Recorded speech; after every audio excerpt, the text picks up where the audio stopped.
Hello, everybody, and welcome to yet another episode of the Sharper Edge podcast. I'm Betty Parker, and I'm so happy that you're here as usual.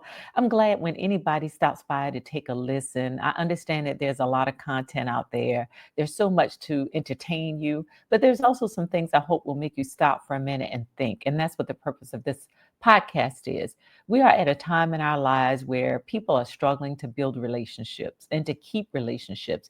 We seem to be just walking around extremely angry these days. Everybody has an opinion about something, especially in this very charged political sphere that we all live in. People want to express their opinions. We want people to be able to do that, but somehow in expressing your opinion, you get beat up for it. Everybody wants everybody to agree with them. And that's just not the way it is. We are entitled to have our differences of opinion as long as they are expressed respectfully.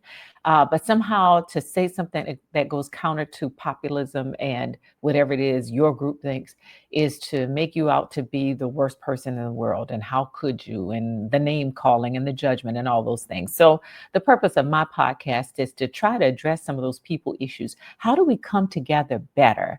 How do we have better conversations with each other? And how do we become more thoughtful about the way we exchange, and how do we respect each other as human beings so that at the end of the day, when all is said and done, and we've had an opportunity to say what we want to say, we can still walk away and have respect for each other. You don't have to be friends, but just to have respect for each other and to come back later and share in another discussion if that's what's necessary, because we're not holding grudges.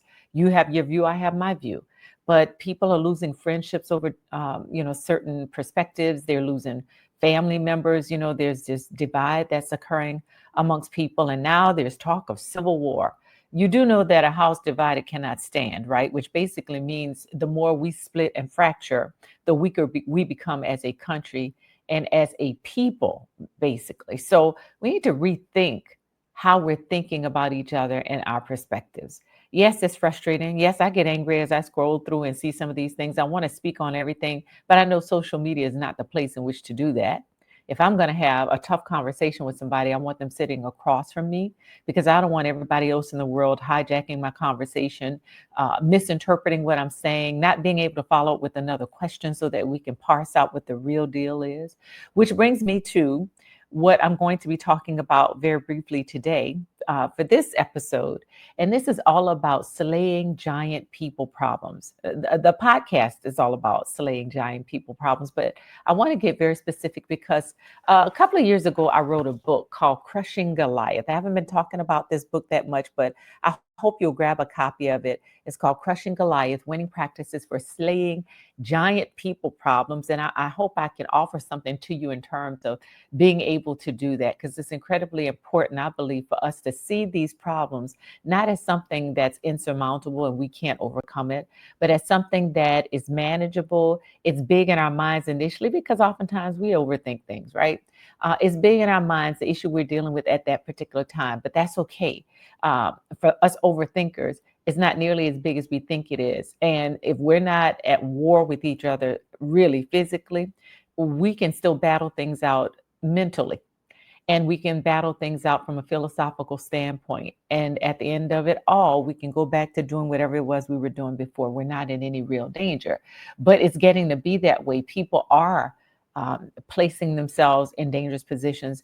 And some folks are making dangerous decisions about people just because they don't agree with them. So I'm here to break down how do we do better in terms of our connections with people and how we are going to interact with them. And especially if you're in a leadership position, how do we build stronger and better connections with folks? The anti-social media is not a place to do it. As I mentioned before, it was designed for that, for us to socialize and connect with each other and to build friendships and to connect with strangers, to be entertained, to find a light spot in our lives. But it's become very dark. It's become very hard. It's become very difficult to go there and to find any light. The algorithms are pitting people against each other. People are falling for it. They are, running into certain conversations with very little information, only their own opinions. People aren't doing a lot of fact checking. There's not a lot of critical analysis going on. And we're just walking around angry. And when we see each other in public, then it could be either explosive or very, very chilly. And for younger people who don't have the maturity yet, and certainly not the know-how in how to deal with conflict, they fight. They find ways to destroy each other physically. And we as adults need to do a much better job of exemplifying to them how to have a mature conversation, how to use your words, and not to use those words as weapons to judge and to dismantle somebody and to diminish them, but to be open minded and to ask thoughtful questions about what the other side is saying so that we can stay open and try to receive what they're saying. And if we can't receive it because it doesn't line up with our own values, and that's quite okay, we can at least say, okay, this is how you agree to disagree, and then still leave the relationship intact. Okay. So I want to teach us how to do that. And it's in this book. So I'm going to once again recommend that if you get a chance to get a copy of it, you can go to crushinggoliath.com. And it's Crushing Goliath, Winning Practices for Slaying Giant People Problems. And I want to give you the first tip that I give in this book, because this is a solution-oriented book. It's also a little bit of a workbook.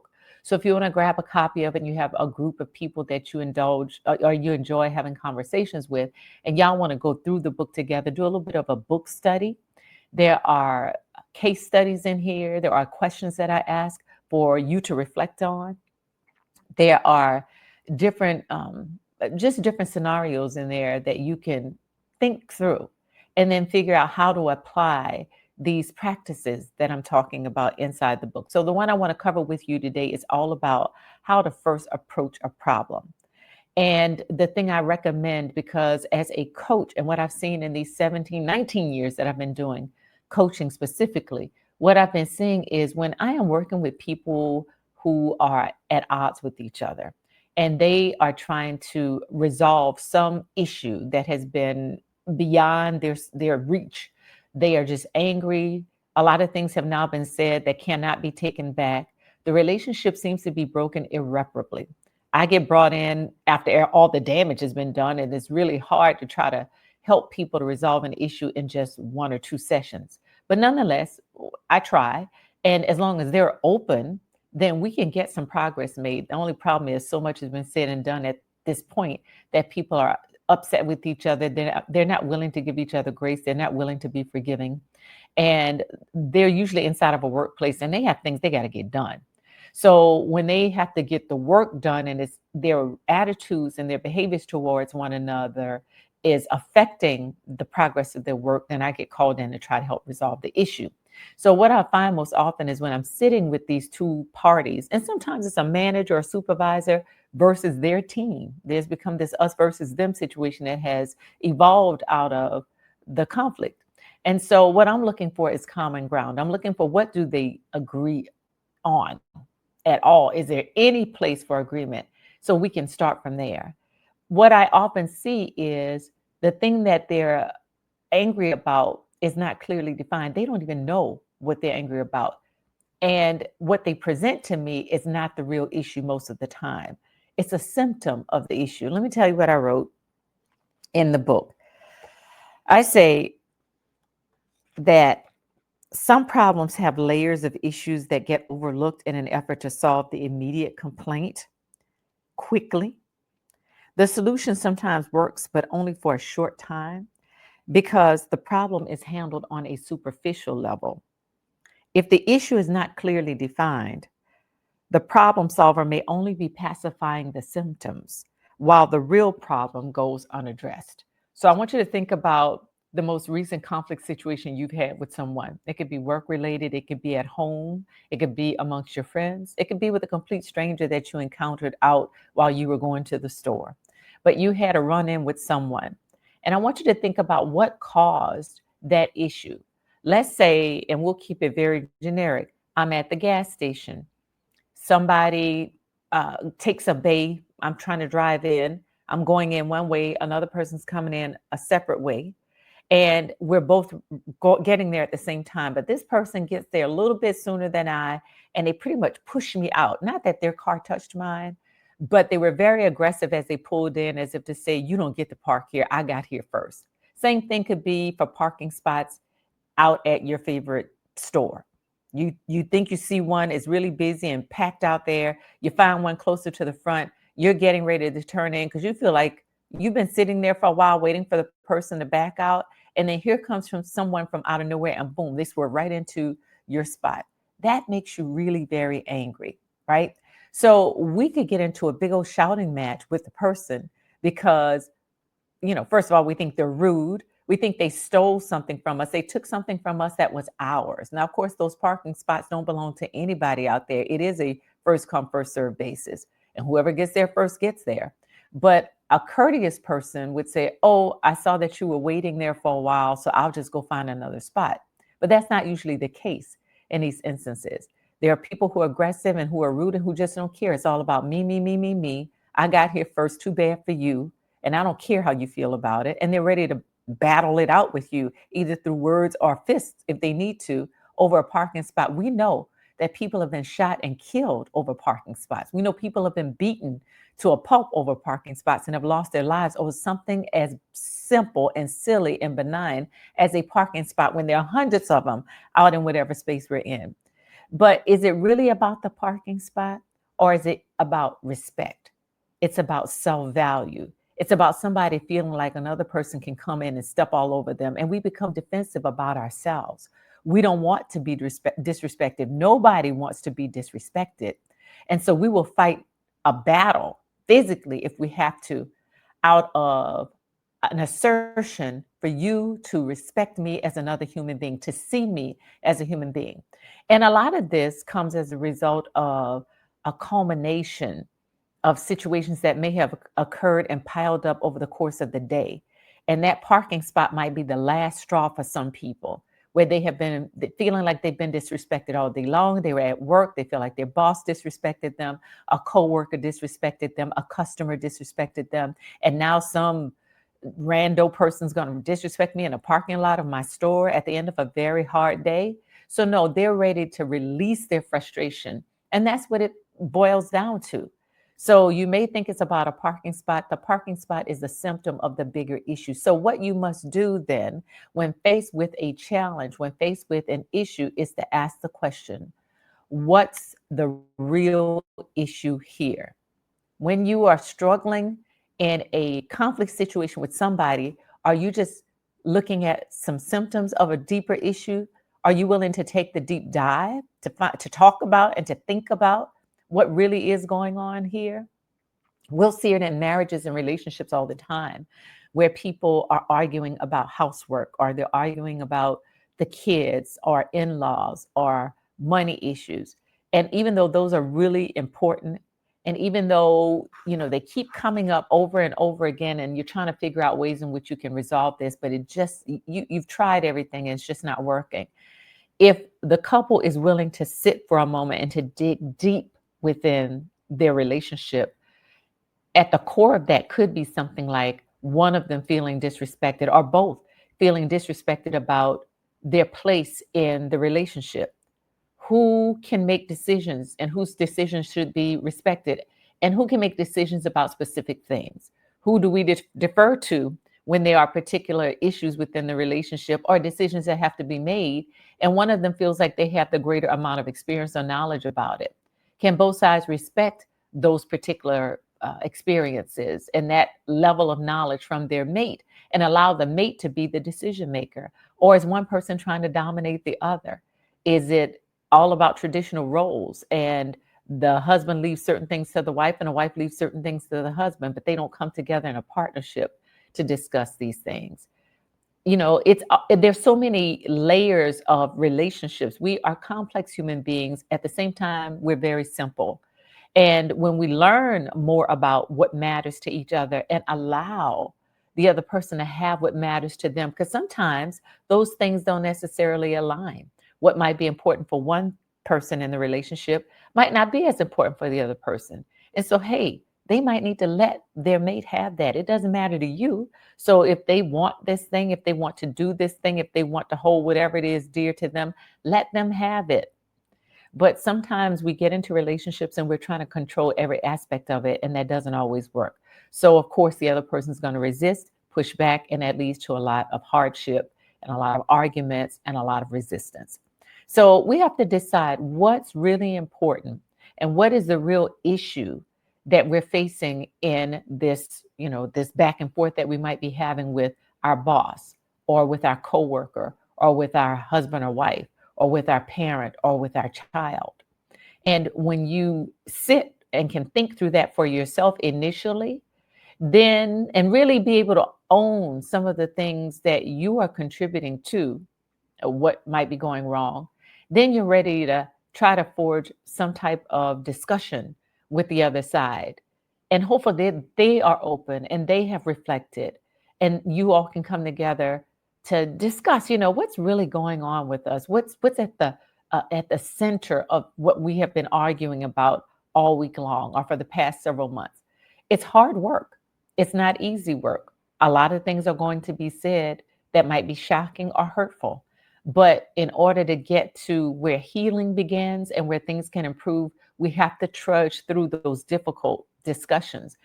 They're uncomfortable. People don't like them, but we have to have them, right?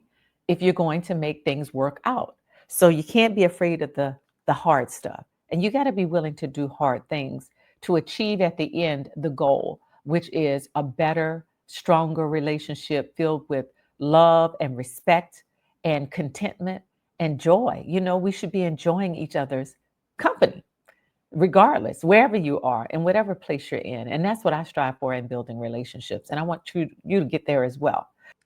So once I have defined what the real issue by asking myself the question, what is the real issue?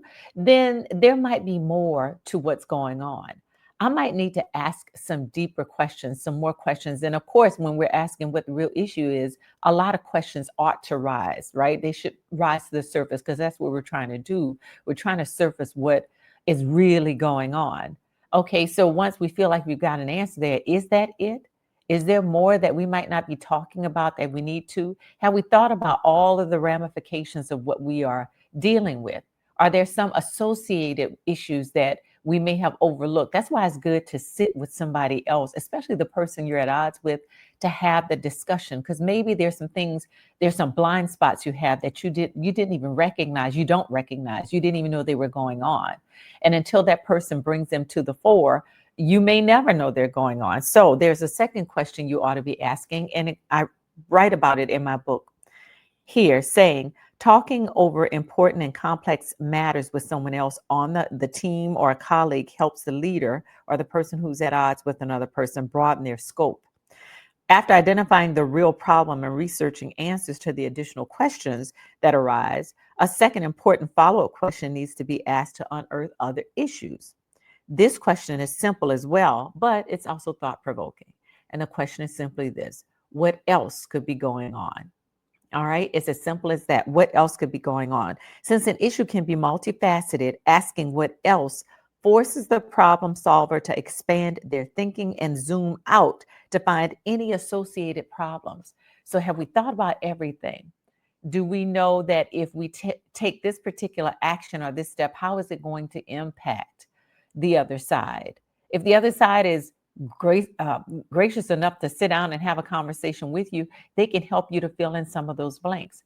And even so, if they make suggestions about things, you might want to stop them and say, hey, have you thought about this? If you take that action, how's it going to impact me? How is it going to impact our relationship? Or when you took that action, did you consider that the outcome would be this way? Because what you may have missed is I'm dealing with X, whatever that is, right? So there's all kinds of parts to a discussion that needs to be had. And the holder of the information is the one who can really shed a lot of light on it. Otherwise, what I often hear people do is make a lot of assumptions. So I'll be privy to both sides of the argument. And it's interesting to go to one side and hear them try to figure out what the other side is thinking. I know already because they've told me. And they'll be so far off the mark. And I don't just say, oh, no, that's not what they meant. They meant by that. I try to ask enough questions where I get them to think about, have you considered this? Are you sure about your perception? Why would why do you think in that particular way? What has happened that's given you that kind of feeling or thought that this is what the person meant to do, or this is what the person is aiming to do? How much of your own bias do you believe is included in this, right? Is this simply your opinion, or is this fact? Do you have any facts to back up what you're thinking? There's all kinds of questions I will ask to slow them down a little bit because they're angry, and it's almost like people are looking for more reasons to be angry. They're trying to justify their anger, which makes them even angrier. So, of course, the story they tell themselves is just blown up and truly blown out of proportion. And they start getting far away from what the real issue is. And that's why I'm saying you have to start asking more questions, deeper questions, and getting to the core. So, are you upset that your team mate didn't let you in on some information that you thought was essential to the project you all are working on? Or is at the real core of this you feeling like you have been ostracized, or somebody else is trying to take control and you want to be in control, or you feel like you're being um, intentionally left out because there's something else going on with that individual? Are you jealous of the success that person is having? There's so many things. Do you feel like your boss is showing favoritism and you're always left around the fringes? You're not in the in group.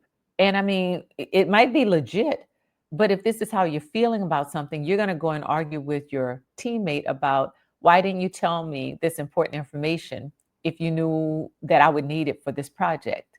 And that's a legit question. But at the end of it all, what you really want to ask is, why are you leaving me out of discussions? Because I feel, and this is the person who's talking about this, because I feel that there is some favoritism going here, or I feel that you're intentionally leaving me out because you don't want to see me succeed, or I feel that there's something about you that doesn't like me, right? Anything, I mean, there could be so many things. And so, how do you know what it is? How do you know what the truth is? Well, the only way you're going to know is if you talk to somebody about it, the person who is the holder of that information. And so, instead of sitting and making assumptions and jumping to conclusions, why don't you just sit down and talk to them about it? And is that a hard thing to do? You better believe it is, especially if the other side is not willing to sit down and indulge you in that conversation. But somebody has to make the first move. Why not let it be you? And so I'm going to stop right there, but I hope you will pick up a copy of my book. All right. And I'm sorry, I got the wrong ticker. I'm going to hope you will pick up a copy of my book. You can go to crushinggoliath.com. There's a lot of information here about dealing with people issues. There's a lot of great information in terms of step-by-step approaches to things. There are case studies, as I mentioned, questions for reflection. And I hope you will jump into the discussion after reading it to really bring back to me what you have discovered about yourself, what you have been able to resolve as a result of putting some of those things into practice. Uh, I've used these particular techniques, and that's why I'm sharing them with you, because they have been successful when I've had to go in and facilitate discussions with people or mediate between folks who might be at odds with each other. That's why I call this conflict management. I don't call it conflict resolution, as much as we want to resolve issues. And a lot of times we get to the resolution phase, but as much as we want to resolve issues, there are going to be times when some issues will not get resolved. So all we can do is manage the conflict. And if you're in a leadership position, you know that there are fires that pop up all the time at work. There are things that are going to come at you from the moment you hit the door all the way to making it to your office, and you are just putting out fires. You're just putting out fires, and it happens all day long as the leaders. And so, what you have to learn to do is just manage all of the fires. Some of these things you'll be able to take care of post haste, and there's some things that are just going to be dragged out because you can't get the other sides to cooperate. So I'm hoping that this book will help you. I hope it will be a great discussion point for you and the people in your organization. You can pull together a book club. Y'all can walk through this, do your own in-house training.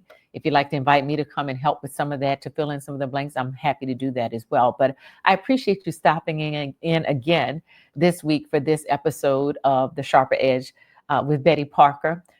Next week, we will have a wonderful guest who is going to talk to us about yet another people issue. And I'm excited. I get to interview him tomorrow. We record all of these, of course. I hope you will stop back by for episode number 14 of the Sharper Edge podcast with Betty Parker. And please, by all means, join the discussion. Have a great week.